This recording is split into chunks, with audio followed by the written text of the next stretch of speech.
Hi மக்களே, எல்லாரும் எப்படி இருக்கீங்க? ஜூலை மாதத்தில் வெயில் கொளுத்துதுங்க. ஒவ்வொரு நாளுமே மினிமம் 98 97 அப்படி தான் இருக்குது டெம்பரேச்சர்ஸ் இங்கே. தினமும் தண்ணி விடுறதுக்குள்ளே போதும் போதும்னு இருக்குது. மொத்தம் 12 கார்டன் பெட் இருக்குது.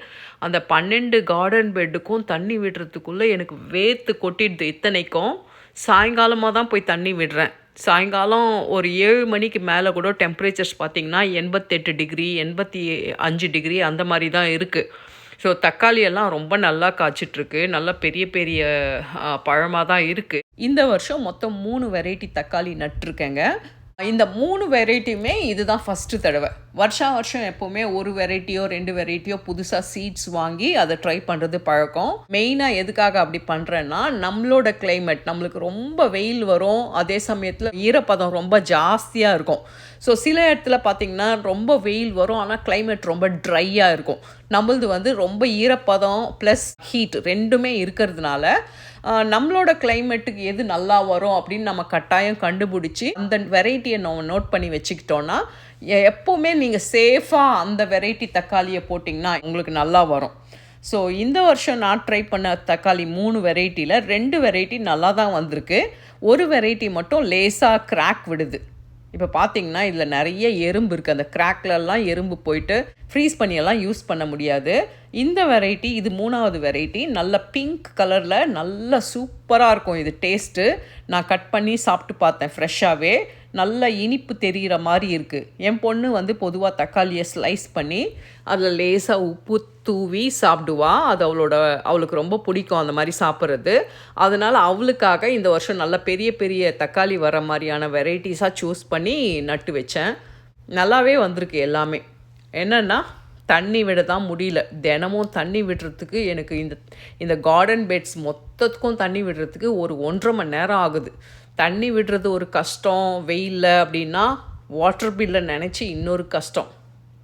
என்ன தான் கஷ்டம் இருந்தாலும் நாம் இந்த கார்டனிங் பண்ணுறதை நிறுத்த போகிறதில்ல. இது ஒரு அடிக்ஷன் மாதிரி ஆயிடுச்சு எனக்கு. கிட்டத்தட்ட 2017 நான் கார்டனிங் பண்ணிகிட்ருக்கேங்க. 9 வருஷமாக இந்த மாதிரி கார்டனிங் பண்ணிகிட்ருக்கேன். இன்ஃபேக்ட் நான் அப்பார்ட்மெண்ட்டில் இருக்கும்போது கூட ஒரு தொட்டியில் வச்சு நான் 2 தக்காளி செடியை வளர்த்தேன். உங்களுக்கு டைம் கிடைக்கும்போது அந்த ஃபோட்டோவை நான் உங்களுக்கு ஷேர் பண்ணுறேன். இன்னொரு முக்கியமான ஒரு டிப் என்னென்னா, நீங்கள் தக்காளி செடியில் அடிப்பகுதியில் நிறைய இலைங்க இருந்துச்சுன்னா அது எல்லாத்தையும் அடிக்கடி ரிமூவ் பண்ணிகிட்டே இருக்கணும். எக்ஸ்ட்ராவாக ஒவ்வொரு இலைக்கும் ஜாயிண்ட்டில் புதுசாக ஒரு துளிர் மாதிரி வரும் பார்த்தீங்களா, அதையும் நீங்கள் கட் பண்ணி எடுத்துட்டிங்கன்னா செடிங்க மேலே, பழத்து மேலே, பூ மேலெல்லாம் காற்றும் வெயிலும் படுற மாதிரி இருக்கணுங்க. அந்த மாதிரி இருந்துச்சுன்னா அந்த பூக்கள் எல்லாமே பழமாக மாறும். பழங்கள் எல்லாம் சீக்கிரமாக ரெட்டாக மாறும். நிறைய பேர் பண்ணுற கம்ப்ளைண்ட் என்னென்னா, என்னோடய தக்காளி ரொம்ப நாள் பச்சையாகவே இருக்குது, ரெட்டு கலராகவே மாற மாட்டேங்குது அப்படின்றாங்க. அதுக்கு மெயினாக சூரிய வெளிச்சம் அந்த பழத்து மேலே படணுங்க. அந்த மாதிரி இருந்தால் தான் பழம் சீக்கிரமாக கலர் மாறும். நீங்கள் சீக்கிரமாக ஹார்வெஸ்ட் பண்ணலாம். இல்லைனா இலியும் நீங்கள் அந்த தக்காளியை பார்த்து ஏன் கலர் மாறலன்னு யோசிச்சுட்டே இருக்க வேண்டியது தான். அதே சமயத்தில் தண்ணியும் ரெகுலராக விடணும். இன்கன்சிஸ்டன்ட் வாட்டரிங்னு சொல்லுவாங்க பார்த்தீங்களா, அந்த மாதிரி பண்ணாமல் இன்றைக்கி விட்டுட்டு நீங்கள் ஒரு நாள் விட்டு ஒரு நாள் விடுற மாதிரி பழக்கம் வச்சுருந்தீங்கன்னா அதை அப்படியே ஃபாலோ பண்ணணும். அப்படி இல்லை டெய்லியும் வாட்டர் பண்ணுறதா இருந்தால் அதை அப்படியே ஃபாலோ பண்ணணும். ப்ளஸ் நிறைய கேப்பும் விடணும் செடிங்களுக்கு நடுவில். செடியை நடும்போது குட்டியாக இருந்தாலும் எப்போவுமே அப்படி இருக்க போகிறது கிடையாது.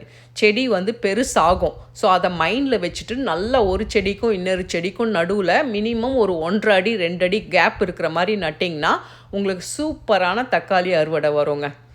இதை தாங்க நான் எப்போவுமே ஃபாலோ பண்ணுறேன். நம்ம தக்காளி அறுவடை வீடியோவை நீங்கள் எல்லாருமே என்ஜாய் பண்ணி பார்த்துருப்பீங்கன்னு நம்புகிறேன். நம்ம சேனலுக்கு இது வரைக்கும் நீங்கள் சப்ஸ்கிரைப் பண்ணலன்னா மறக்காமல் சப்ஸ்கிரைப் பண்ணிக்கோங்க. உங்கள் எல்லாரையும் அடுத்த வீடியோவில் பார்க்குறேன். பபாய்.